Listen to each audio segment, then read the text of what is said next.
ब्रह्मा जी का मोह और उसका नाश। ब्रह्मा जी ने परीक्षा लेने की सोची कि यह कृष्ण ईश्वर है या कोई साधारण देव। यह मुझ जैसी सृष्टि बना पाएगा तो मैं मानूंगा कि यह कृष्ण ईश्वर ही है। यदि मेरी कसौटी पर यह पार उतरेगा तो मैं इसे ईश्वर मानूंगा। ब्रह्मा जी माया के बल से सभी बछड़ों को ब्रह्मलोक में उठा ले गए। भोजन करते करते बालकों को अपने बछड़ों की याद आई। देखा तो बछड़े वहां थे ही नहीं। कन्हैया से उन्होंने बात की। कन्हैया ने मित्रों से कहा, तुम भोजन करो, मैं बछड़ों को ले आऊं। कृष्ण बछड़ों को ढूंढने चले। इस प्रसंग में एक और रहस्य भी है। जब तक बच्चे भगवान को ही दृष्टि में रखकर भोजन कर रहे थे तब तक उन्हें आनंद मिला, किंतु बछड़ों की चिंता होते ही विषयों में उनका मन जा लगा तो ब्रह्मा बछड़ों को उठा ले गए और ईश्वर ही दूर हो गए। कन्हैया को ढूंढने के लिए दूर जाना पड़ा। गोप बालक ब्रह्मा के अधीन हो गए, ब्रह्मा की माया के अधीन हो गए। ब्रह्मा भी काल का एक रूप है। सांसारिक विषयों की ओर मन गया नहीं कि जीव को ब्रह्मा रूपी काल पकड़ लेता है। भोजन करते समय यदि दृष्टि भगवान की ओर रहेगी तो भोजन भी भजन हो जाएगा। भोजन करते समय यदि दृष्टि भगवान की ओर रहेगी तो भोजन भी भजन ही है। भोजन अतिशय स्वादिष्ट न होना चाहिए। स्वादिष्ट अधिक होगा तो भरपेट खाया जाएगा। बहुत खाने से मन आलसी हो जाता है। स्वाद रहित भोजन होगा तो मात्र भूख के लिए ही खाया जा सकेगा। जिसे परमात्मा का भजन करना है उसे आलसी नहीं बनना है। भोजन एक अनिवार्य शरीर धर्म है, वह पाप नहीं है, किंतु भोजन ही के साथ तन्मय होना पाप है। श्री कृष्ण बछड़ों को ढूंढ न पाए तो वापस लौटे। इधर आकर देखा तो गोप बालक गायब थे। श्री कृष्ण समझ गए कि यह सब ब्रह्मा जी की ही करतूत है। ब्रह्मा जी शायद भूल गए हैं कि मैं भी उनका दादा हूं। कहीं पर विष्णु को ब्रह्मा का पिता कहा है तो कहीं पर पितामह। देवी भागवत के 9वें स्कंद में सृष्टि की उत्पत्ति की कथा है। सृष्टि की उत्पत्ति के बारे में सभी शास्त्र एकमत नहीं है। जगत की उत्पत्ति के विषय में भी की गई विचारना भिन्न है। महात्माओं ने ईश्वर के स्वरूप के बारे में ही अधिक विचार किया है। उनमें ईश्वर के स्वरूप के विषय में अधिक मतभेद भी नहीं है। वैकुंठ धाम में विराजमान लक्ष्मी नारायण की नाभि में कमल उत्पन्न हुआ और उस कमल में से ब्रह्मा उत्पन्न हुए। भगवान तो कर्तुम अकर्तुम और अन्यथा कर्तुम समर्थ हैं। कृष्ण की यह इच्छा सृष्टि है। कन्हैया ने ही उन सभी बालकों और बछड़ों का रूप धारण किया। वे अपने ही स्वरूप से खेलते हैं, यह निश्चित है। ज्ञानी अपने शरीर से नहीं, आत्मा से खेलते हैं। एक है भोगार्थ सृष्टि, जिसे जीव सृष्टि कहते हैं। इस सृष्टि तो पंचभूत रहित भगवान की लीला सृष्टि है। मात्र अन्य को आनंद देने की सृष्टि से की गई है सृष्टि लीला सृष्टि। ब्रह्मा पंच महाभूत की सहायता से जगत की सृष्टि करते हैं। हरे कृष्णा। भगवान कहते हैं, मैं पंच महाभूत की मदद के बिना सृष्टि उत्पन्न करता हूँ। परमात्मा जब भी संकल्प करते हैं सृष्टि उत्पन्न होती है। जब ईश्वर पंच महाभूत को उत्पन्न करते हैं तब उनके आधार से ब्रह्मा जगत उत्पन्न करते हैं। द्रौपदी की साड़ी कौन सी मिल की थी? स्वयं कृष्ण ही ने वस्त्र का रूप लिया था। भगवान के संकल्प ने साड़ी उत्पन्न की थी। जिसे ईश्वर ढकते हैं उसे कौन निर्वस्त्र कर सकता है? यह तो श्री कृष्ण का संकल्प था, लीला थी। श्री कृष्ण ने गोप बालकों की कमली, लकड़ी आदि के अनेक रूप धारण किए।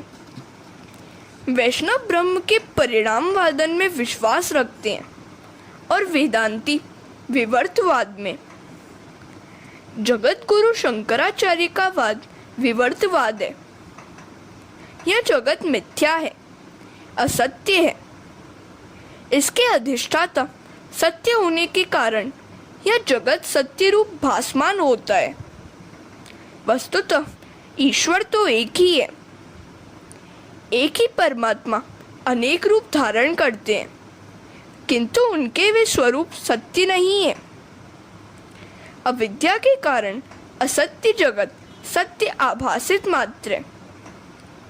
फिल्म में तो हम देखते हैं कि हनुमान जी लंका को जला रहे हैं, किंतु पर्दे का तो एक धागा भी जल नहीं पाता, क्योंकि यह आभासी सृष्टि है।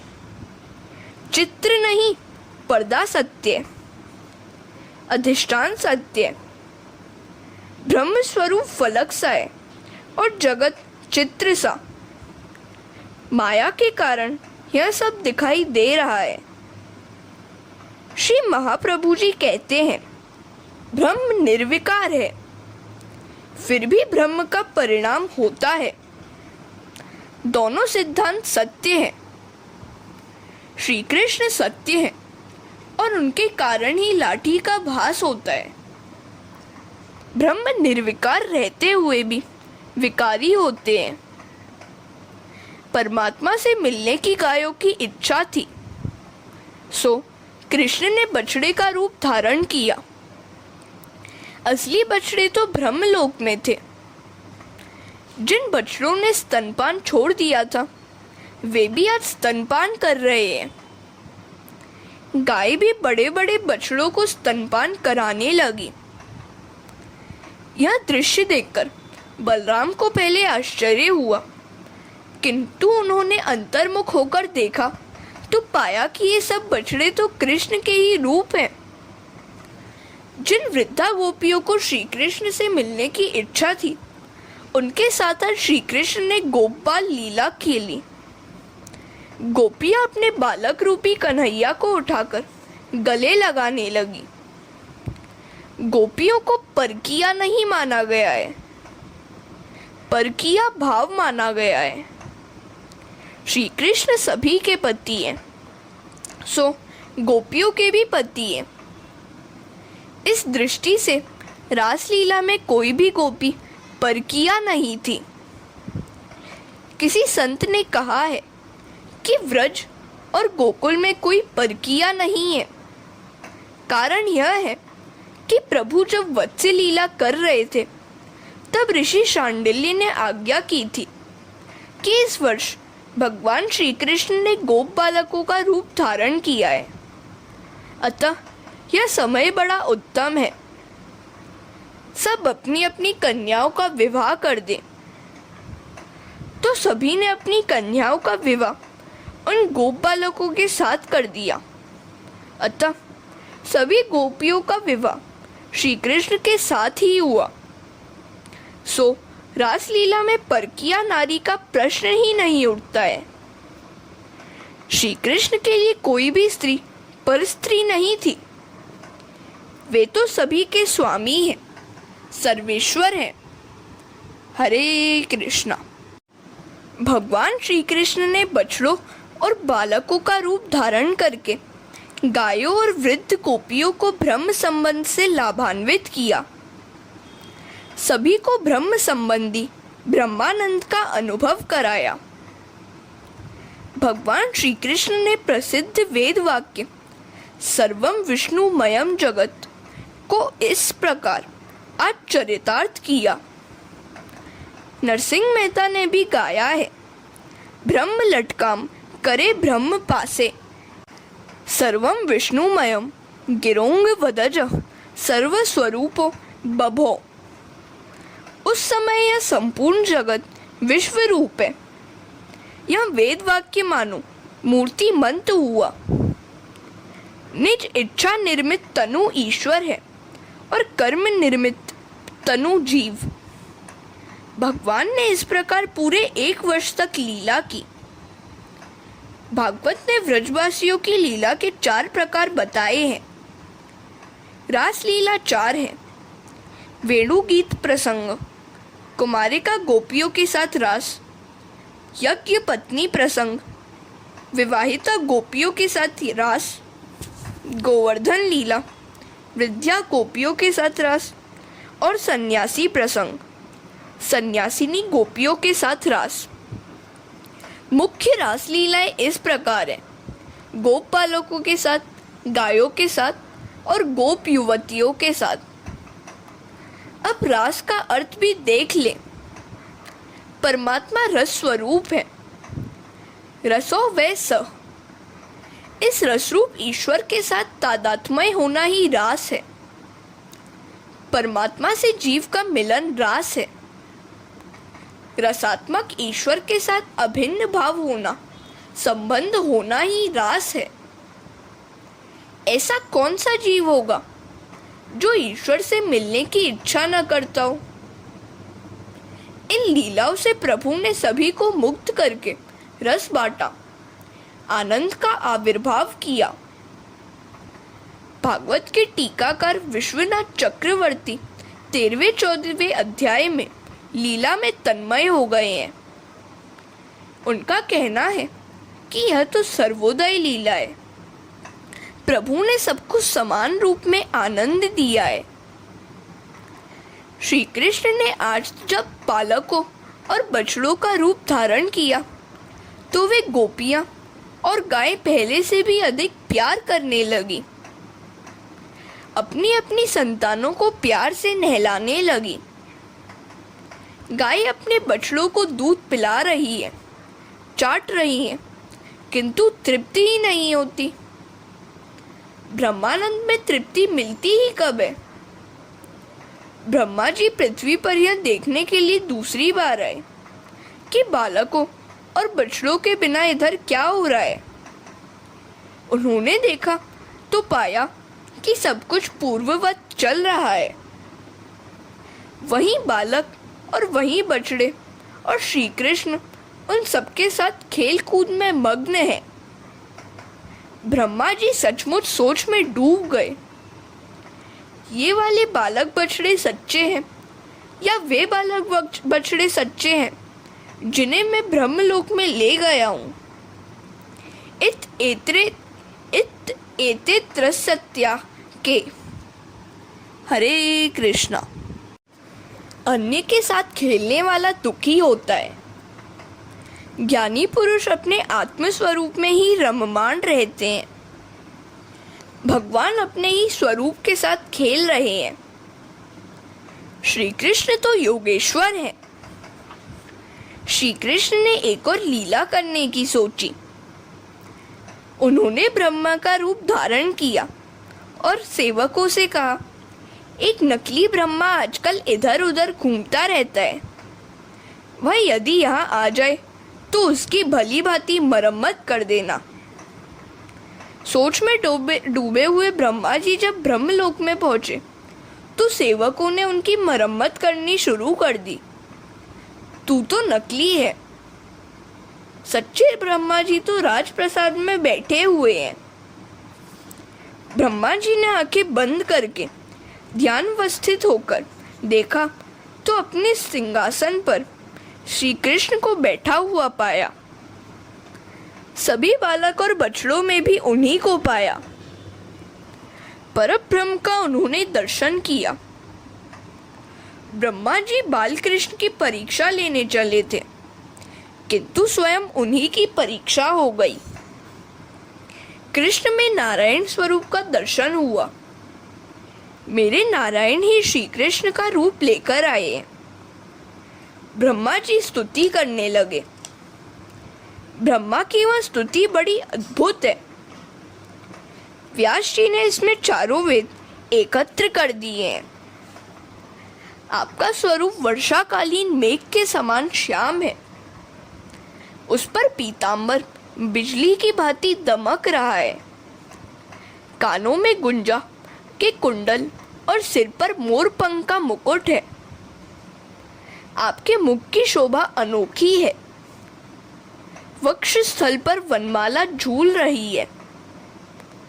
हाथ में दही भात का ग्रास, बगल में लकड़ी और सींग तथा कमर पर बांसुरी बंधी हुई है। कमल से भी कोमल चरणों वाले और मधुर गोप बालवेशी आप परमात्मा को मैं वंदन करता हूँ। श्री कृष्ण मेघ के समान श्याम है। परमात्मा ने मेघ समान वर्ण धारण किया है, क्योंकि मेघ संत है। मेघ नमकीन पानी पीकर लोगों को मधुर जल देता है। नमकीन पानी दुख का और मीठा पानी सुख का प्रतीक है। अतिशय दुखी को सुखी करके जो दूसरों को सुख देता है वह संत है। स्वयं सुख भोग कर दूसरों को सुखी करने वाला सज्जन तो है, किंतु संत नहीं है। कृष्ण के गले में गुंजा माला है। माता यशोदा द्वारा पहनाई गई मोती की माला कन्हैया ने दूसरे गोप बालक को दे दी थी।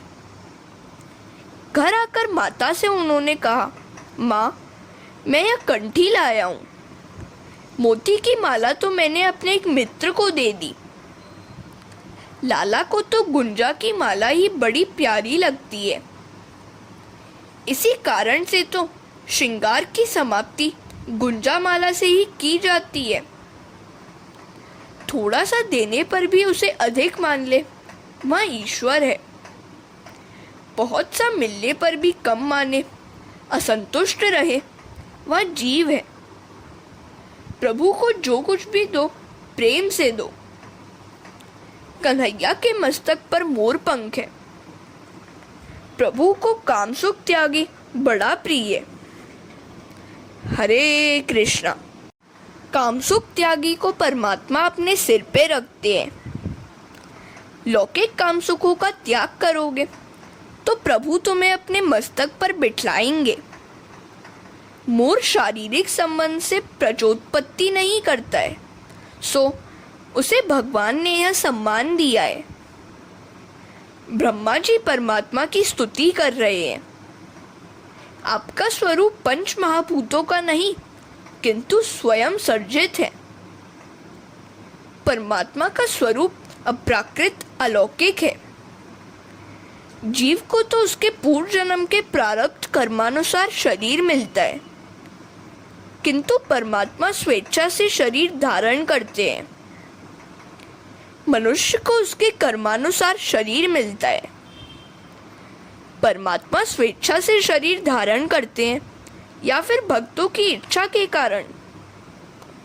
निराकर निजानंद ने आज श्री कृष्ण के रूप में अवतार लिया है।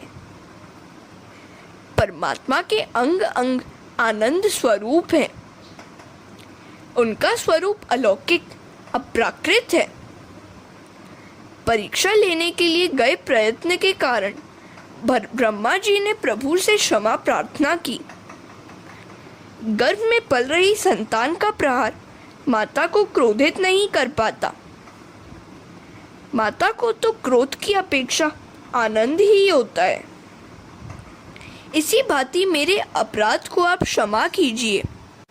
उत्क्षेपणम गर्भगतस्य पादयो किम कल्पते मातुर्धोक्ष जागसे।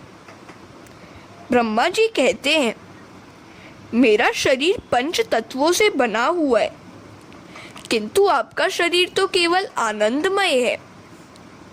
मिस्री के खिलौने मिस्री ही हैं, हाथी घोड़े नहीं। उनकी टांग तोड़कर दूध में डालोगे तो दूध मीठा हो जाएगा। इसी तरह निर्गुण में से सगुण बने हुए परमात्मा भी आनंद रूप है। भगवान श्री कृष्ण का शरीर पूर्ण आनंदमय है, उनसे आनंद अभिन्न है। निराकार आकार धारण कर भी ले, फिर भी तत्व तो वहीं रहता है। व्रज की गायों और स्त्रियों को धन्य है, जिनके दूध रूपी अमृत को पीने के लिए आपने बछड़े और गोप बालकों का रूप धारण किया। आप वह हैं जिनको संतुष्ट करने के लिए कई यज्ञ यागादि कार्य असमर्थ रहे। गोकुल वृंदावन में जन्म पाने वाले सभी महाभाग्यशाली हैं। जब तक मनुष्य प्रभु के भक्त नहीं होते हैं, तब तक उनके लिए राग द्वेष आदि चोर समान है। घर कारागृह है और मोह पावों में पड़ी जंजीर के समान है। भक्त बनने के बाद ये सब मोक्षदाता बन जाते हैं। सभी प्राणियों की आत्मा है श्री कृष्ण। समग्र जगत श्री कृष्ण से व्याप्त है। जो मनुष्य मुरारी भगवान के चरण पल्लव रूप नौका का आश्रय लेते हैं, उनके लिए यह संसार समुद्र केवल बछड़ों के कदमों के निशान जितना ही गहरा है, अर्थात गहरा नहीं है। वे इसे अनायास ही पार कर जाते हैं। भक्ति के बिना मात्र ज्ञान प्राप्त करने का प्रयत्न तो छाल को ओखली में रखकर कूटने जैसा है, जो निष्फल ही रहता है। मात्र भक्ति ही मोक्षदायिनी है। हरे कृष्णा। ब्रह्मा जी ने वंदन और स्तुति करके क्षमा याचना की। ब्रह्मा जी ने भोजन में विक्षेप किया था, अतः स्तुति समाप्त होने पर भी श्री कृष्ण मौन रहे। किसी के भोजन और नींद में बाधा डालना पाप है। ब्रह्मलोक में नींद में सोए हुए बालक 1 वर्ष के बाद जागे। उन्होंने सोचा कि आज ही लीला हुई है। यह लीला 1 वर्ष तक चली, सो वे अघासुर वध की कथा अपनी माताओं को जल्दी कह न पाए। कुछ महात्मा इसे ब्रह्म मोह निवारण लीला कहते हैं। श्रीधर स्वामी ने इसे सर्वोदय लीला कहा है। जैसा आनंद यशोदा को दिया, वैसा ही आनंद गोपियों को, गोप बालकों को, गायों को और बछड़ों को भी श्री कृष्ण ने दिया। अतः यह सर्वोदय लीला है। साधना करने से चित्त शुद्धि होती है और बाद में ईश्वर की प्राप्ति। श्री कृष्ण परमात्मा का पूर्ण स्वरूप है, अतः सभी शक्तियों का प्राकट्य हुआ है। अन्य सभी अवतार अंशावतार हैं, किंतु राम और कृष्ण का अवतार पूर्ण है। नरसिंह अवतार में क्रिया शक्ति प्रकट हुई और ज्ञान शक्ति गुप्त रही थी। अन्य अवतारों में मात्र एक एक शक्ति प्रकट हुई थी और अन्य शक्तियां गुप्त रही थी। श्री कृष्ण ने प्रत्येक लीला में एक एक देव का पराभव किया। वत्स लीला में ब्रह्मा का अभिमान उतार दिया, गोवर्धन लीला में इंद्र का और रास लीला में कामदेव का पराभव किया। एक दिन कन्हैया कहने लगा, माँ, अब मैं बड़ा हो गया हूँ, गायों को चराने के लिए जाऊं? यशोदा ने कहा, अभी तो तू छोटा ही है, जरा और बड़ा हो जा, फिर अच्छा सा मुहूर्त देखकर मैं तुझे गोपाल बनाऊंगी। इतने में वहां शांडिल्य ऋषि का आगमन हुआ, तो यशोदा ने कन्हैया का जन्माक्षर देते हुए उसे गोपाल बनाने का मुहूर्त पूछा। तो ऋषि ने कार्तिक मास के शुक्ल पक्ष की अष्टमी का मुहूर्त दिया। कन्हैया उस दिन गोपाल बनने वाला था। उसे इतनी तो उतावली थी कि उसकी नींद भी गायब हो गई। माता, मुझे गायों से बड़ा प्यार है, मैं इनकी पूजा करूंगा। प्रातः काल में स्नान आदि से कन्हैया निवृत्त हुआ ही था कि शांडिल्य ऋषि आए। कन्हैया ने गायों की पूजा की तो उनको बड़ा आनंद हुआ, क्योंकि उनका स्वामी पूजा कर रहा था। गायों को फूल माला पहनाकर मिठाई खिलाई। गायों ने आशीर्वाद दिया, हमारे लाला की जय जयकार हो। यदि प्रभु ने संपत्ति दी हो तो गायों का पालन करो। आज के धनवान लोग घर में कुत्ते को पालते हैं और उन्हें अपने साथ मोटर में बिठाकर घुमाने भी ले जाते हैं। ऐसे लोगों के लिए यही कहेंगे कि वे अगले जन्म की तैयारी कर रहे हैं। कुत्ते से अति स्नेह किया जाएगा तो मृत्यु के समय उसमें वासना रह जाएगी और अगले जन्म में कुत्ते की योनि में जन्म लेना पड़ेगा। कुत्ते का तिरस्कार तो न किया जाए, उसे रोटी भी दी जाए, किंतु उसके पीछे पागल मत बनो। गायों में सभी देवों का वास है। गाय की सेवा करने से अपमृत्यु टल जाती है। उसकी पूजा करने का अर्थ है उसे भरपेट खिलाना पिलाना। तिलक भरकर देने से उसका पेट कैसे भरेगा? गाय तो व्रज भक्त है। हरे कृष्णा। एकनाथ जी महाराज ने भागवत में एक विनोद किया है। राम जी ने क्या क्या नहीं किया था। कई राक्षसों का वध किया, अनेक यज्ञ याग किए, प्रजा का भली भांति लालन पालन किया, किंतु वे राजा धीराज थे, सो गायों की सेवा न कर पाए। उनके मन में गौ सेवा की वास रह गई, अतः वे कृष्ण का अवतार लेकर गायों की सेवा करने आए। अर्थात राम और कृष्ण एक ही है। प्रातः काल में ब्राह्मणों ने आकर गणपति की पूजा करवाई। कृष्ण पूर्ण पुरुषोत्तम है, अतः धर्म की सभी मर्यादाओं का पालन करते हैं। गायों की पूजा करके उन्होंने प्रदक्षिणा की। यह तो श्री कृष्ण की पौगंड्रावस्था है। शांडिल्य ऋषि की आज्ञा होने पर कन्हैया ने माता को प्रणाम किया। यशोदा की आंखों से हर्षाश्रु टपक पड़े। कन्हैया ने रोने का कारण पूछा तो यशोदा ने कहा, तू सुबह से गायों को लेकर वन में जाएगा और शाम को लौटेगा। तेरे मनोहर चेहरे को देखे बिना मेरा सारा दिन कैसे बीतेगा? जब जीव ईश्वर के बिना एक भी क्षण जी न सके और ऐसी स्थिति पर पहुंचे, तब ईश्वर शीघ्र ही उसकी गोद में आते हैं। यशोदा ने कन्हैया को जूते पहनाने चाहे तो उसने इनकार करते हुए कहा, मैं गोपाल हूँ, गायों का सेवक हूँ, और सेवक कभी जूते पहन सकता है क्या? यशोदा ने कहा, बेटा गाय तो पशु है। कन्हैया ने कहा, माँ ऐसा कभी मत कहना। गाय पशु नहीं, हम सबकी माता है। उसमें सभी देवों का वास है। मैं तो गायों का सेवक हूँ।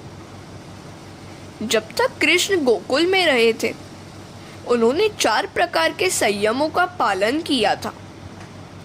गोकुल में उन्होंने सिले हुए कपड़े कभी नहीं पहने, क्योंकि उनके साथी गोप बालक बड़े गरीब थे। जब तक गोकुल में रहे, उन्होंने कोई शस्त्रास्त्र धारण नहीं किया। एक हाथ में माखन मिश्री थी और दूसरे में बांसुरी। बांसुरी की मधुर तार से ही वह सारे गोकुल को घायल कर देते थे। उन्होंने अपने शिरकेस कभी भी नहीं उतारे। गोकुल का कन्हैया प्रेम मूर्ति है और कन्हैया ने कभी जूते नहीं पहने। श्री कृष्ण ने गायों की जैसी सेवा की, वैसी न तो कोई कर सका है और न कोई कर पाएगा। गायों को खिलाने पिलाने के समय उसने कभी कुछ खाया पिया तक नहीं था। ऐसा कन्हैया जब गोकुल छोड़कर चला जाए और गाय आंसू बहाने लगे, इसमें आश्चर्य ही क्या है। पशु होने पर भी सभी गाय श्री कृष्ण के पास ही रहना चाहती थी। कन्हैया अपने पीताम्बर से ही गायों को पूछता था और अपनी मिठाई भी उन्हें खिला देता था। माता कभी पूछती तो कहता, मुझे गाय बड़ी प्यारी है, उनके खाने से मुझे बड़ा आनंद मिलता है। हरे कृष्णा।